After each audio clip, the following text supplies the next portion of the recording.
இவர் எப்படி ராஜஸ்தான் ராயல்ஸ் அணி ஐபிஎல் ஏலத்தில் எடுத்த பிறகு அவர் முதலாவது மேட்சில் இறக்குறாங்க.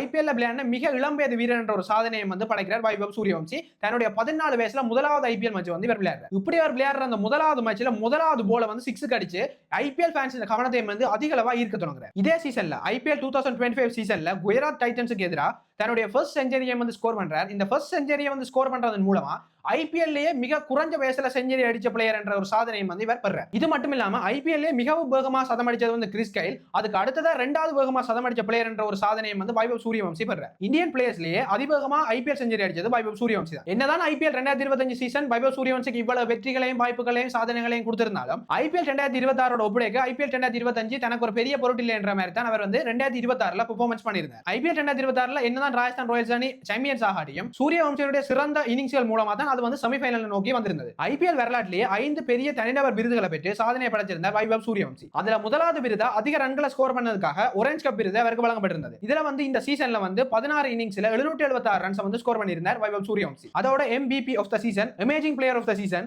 Super striker of the season, super sixers of the season, இப்படி மொத்தமா 5 விருதுகளை வந்து வைபவ் சூரியவம்சி வாங்கியிருந்தார். இப்படி ஐபிஎல் 2026 16 இன்னிங்ஸ் விளையாடின வைபவ் சூரியவம்சி 72 சிக்ஸர்ஸ் வந்து அடிச்சிருந்தார். அதுவும் அதிகமான 237 ஸ்ட்ரைக் ரேட்டோட ஒரே சீசன்ல அதிகமான சிக்ஸர்ஸ் அடிச்சு தன்னுடைய சாதனையை வந்து நிலைநாட்டி இருக்கார். இப்படி பல்வேறுபட்ட சாதனைகளை இதுவரைக்கும் ஐபிஎல்லையும் அண்டர் 19 இந்தியாக்காகவும் தான் இவர் செஞ்சிருந்தார். ஆனா இனிதான் ரியல் கேமே ஸ்டார்ட் ஆக போகுது என்ற மாதிரி இப்பதான் வந்து இந்தியன் டீமுக்குள்ள வந்தவர் போறார். இனி இந்த வேர்ல்ட் கிரிக்கெட்ல என்னென்ன சாதனைகள் செய்ய போறாருன்னு நீங்க நினைக்கிறீங்களோ அதை வந்து கமெண்ட் செக்ஷன்ல லீவ் பண்ணுங்க. அதோட இதே மாதிரி இன்ட்ரெஸ்டிங்கான ஸ்டோரிஸ் அண்ட் இப்ப நடக்கிற விஷயங்களை பற்றி தொடர்ச்சியா யூடியூப் சேனல்ல பாக்குறதுக்கு யூடியூப் சேனலை வந்து சப்ஸ்கிரைப் பண்ணுங்க. அப்பதான் நான் போற ஒவ்வொரு வீடியோஸையும் வந்து உங்களால பார்க்க முடியும். அடுத்த வீடியோல பார்ப்போம். பாய்.